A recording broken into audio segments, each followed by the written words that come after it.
In the Halachot of Lashon Hara, we're discussing different parameters of Toelet and what is considered Toelet and what isn't.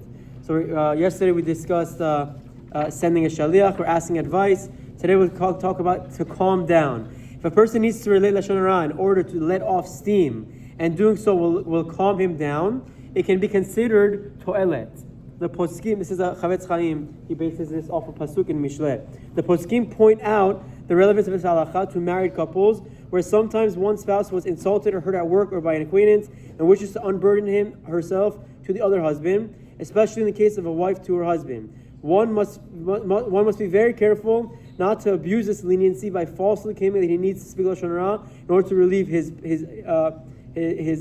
pent-up frustration. Rather, he should try to compose himself and allow the stress to dissipate on its own, thus avoiding telling over Lashon Hara if possible. But the Achronim discuss that in the case of a husband and wife, in theory, this would be a proper Toelet, which would enable them to have conversations if one felt like they were hurt by someone else as well. And the next category for today is to avert an attack. If the offender has not yet acted against the victim, and by alerting others, one can prevent the attack from occurring, that would be permitted. That would be a permitted Toelet.